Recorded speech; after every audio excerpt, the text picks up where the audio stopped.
Hello, I'm Ashim Kumar. This is Ukraine Brief. Today marks day 1435 since Russia launched its full-scale invasion of Ukraine. Here's the latest news of the day. Russia carried out another deadly overnight attack on Ukraine, launching a barrage of missiles and drones that left several dead and injured. In a tragic incident just outside Kyiv, a young couple was killed when a drone struck the top floor of their two-story apartment. Their 4-year-old daughter was rescued by a Ukrainian correspondent who later described how the fire had already engulfed the stairwell. 4 others, including 2 children, sought medical treatment following the strike. In Zaporizhia, at least 6 people were injured as apartment buildings and cars were damaged. Officials say Russian forces are now able to strike the city using multiple launch rocket systems and drones, with emergency crews later recovering part of a rocket from the ground. In Dnipropetrovsk, 1 person was killed, and in Kryvyi, a ballistic missile hit an infrastructure facility, wounding 2 civilians. Odesa also suffered casualties when Russian drones struck a historic monastery, injuring 3 men. These attacks follow yesterday's drone strike on a passenger train in the Kharkiv region, which killed 5 people. President Volodymyr Zelensky condemned the attack as an act of terrorism.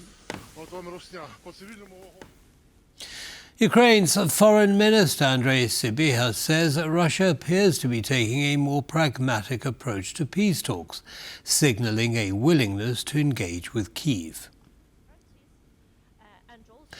In an interview with Ukrainian outlet European Pravda, Sybiha noted that recent discussions with Russian negotiators have been more focused, with less emphasis on historical arguments. Another round of trilateral talks between the United States, Ukraine and Russia is scheduled to take place in Abu Dhabi on February the 1st. However, according to Rubio, the US delegation will not include Witkoff or Kushner. Previously, an unnamed US official told Axios that Zelensky and Putin were, quote, very close to arranging a meeting. Kremlin aide Yuri Ushkov emphasized that any future meeting must be results-oriented. While the Kremlin has suggested Zelensky could visit Moscow, Ukraine has previously rejected such offers and is unlikely to change its stance. In the same interview with European Pravda, Sybiha said Kyiv is preparing to sign a 20-point peace plan with the United States, with the European Union not included as a signatory. Sybiha explained that the plan is a bilateral document to be signed between the United States and Ukraine and separately between the United States and Russia.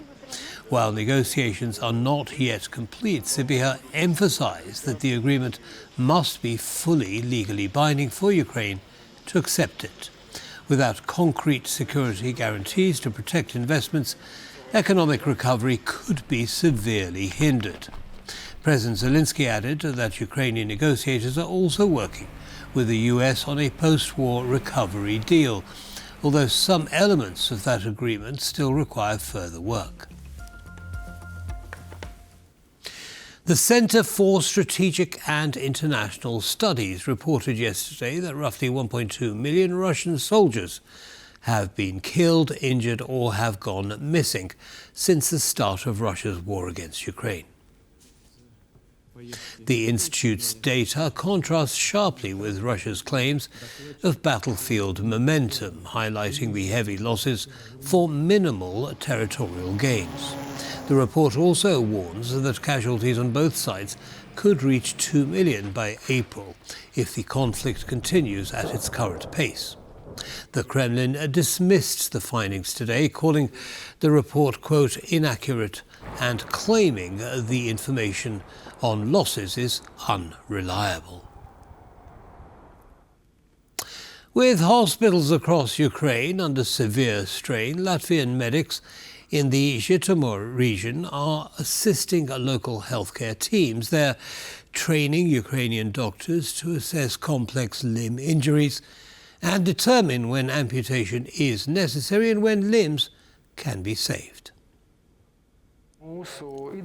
Our idea is to set up an assembly line approach here for treating these injuries, and if we manage to do it, we will be the first in the world to do so. It's a professional challenge. And that's all from Ukraine Brief, but don't go away, lots more coming up. Goodbye.